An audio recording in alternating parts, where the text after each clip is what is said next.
ये केजरीवाल और उनकी राजनीति का अंत है, या उस राजनीति का अंत है जिसको लेकर वो आए थे राजनीति में, और धीरे धीरे खत्म होते होते तक आज यहाँ पर उसका इस स्थान पर पहुंची है वो। केजरीवाल का भी अपना एक तरह से अंत है, क्योंकि वो जो छवि उन्होंने अपनी गढ़ी थी वो भी ध्वस्त हो गई। मैं केजरीवाल का की राजनीति का अंत नहीं मानता हूँ। इसलिए नहीं मानता हूँ कि केजरीवाल के पास राजनीति करने को अभी 20 साल 25 साल और बाकी है, और मोदी जी के पास राजनीति करने को बहुत ज्यादा साल बाकी नहीं है। मोदी जी की राजनीति 5 साल 10 साल जो भी चला है। राहुल गांधी और केजरीवाल दोनों के पास राजनीति के लिए बहुत लंबा समय है। मैं ये मानता हूं कि केजरीवाल का दिल्ली की हार के बाद एक पुनर्जन्म होगा, या होना चाहिए। होगा नहीं, होना चाहिए। और अगर ईश्वर उन्हें सद्बुद्धि देगा तो वो अपने आप को उस काल में वापस लौटाना चाहेंगे जब वो सड़कों की लड़ाई के जरिए सत्ताओं को बर्खास्त करने का काम करते थे। क्योंकि आपने जो कहा कि मोदी जी और मजबूत हुए, आक्रामक हो जाएंगे,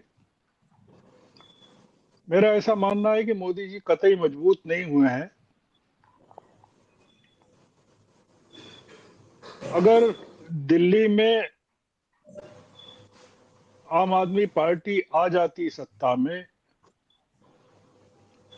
तो निश्चित रूप से इंडिया ब्लॉक कमजोर हो जाता और मोदी जी मजबूत हो जाते। मैं मानता हूं कि आम आदमी पार्टी की हार से इंडिया ब्लॉक, अगर जैसा भी है, वो कोई कोई बहुत एक स्थूल गट वो तो है नहीं, बॉडी मास तो है नहीं कि कोई उसका सेक्रेटरीट है, उसका कोई ऑफिस है, उसका कोई एजेंडा है, उसका कोई कॉमन मिनिमम प्रोग्राम है। इंडिया ब्लॉक एक अंडरस्टैंडिंग है। हम इंडिया ब्लॉक को समझने में मोटे तौर पर थोड़ा सा चूक जो करते हैं वो ये करते हैं कि इंडिया ब्लॉक को एक पार्टी मान लेते हैं, इंडिया ब्लॉक को एक गठबंधन मान लेते हैं। इंडिया ब्लॉक न तो पार्टी है, न कोई बड़ा परमानेंट ऑर्गेनाइजेशन है, एक अंडरस्टैंडिंग है।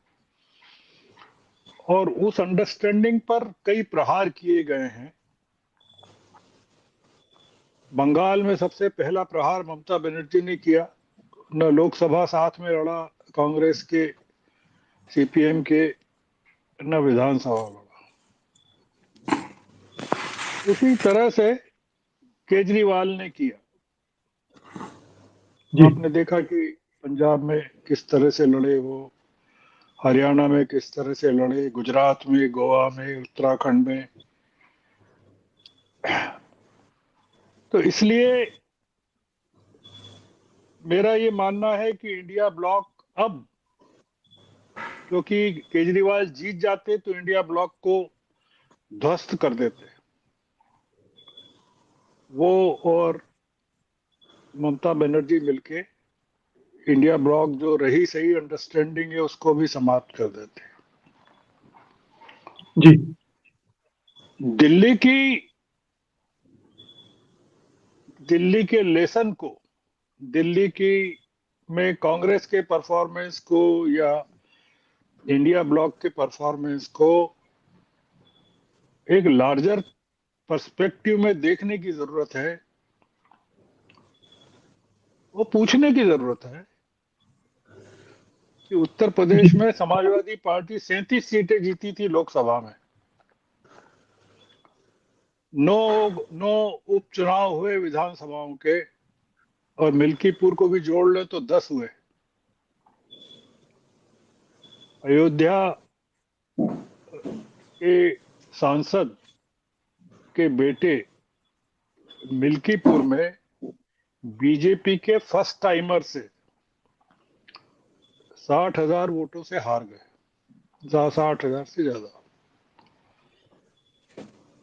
बहुत सारे सवाल हैं जो ये, इसका जो एकमात्र लेसन ये है वो ये है कि विपक्षी दल अगर मिलकर नहीं लड़ेंगे तो पूरे देश भर में दिल्ली होगा। जी इसलिए मैं ये मानता हूं कि जो दिल्ली में हुआ है वो इंडिया ब्लॉक के लिए, उसके अलाइंस के लिए और एक बहुत बड़ी लर्निंग है और समझ है, और वो बिहार में वो मैं उसको देखूंगा कि बिहार में हम लोग देखेंगे कि उसका असर बिहार में दिखेगा कि वो कैसे ट्रांसलेट होता है। जी।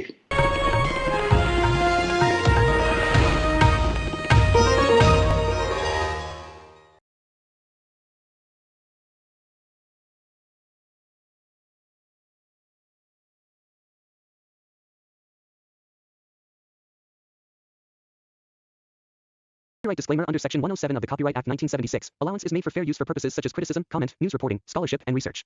Fair use is a use permitted by copyright statute that might otherwise be infringing.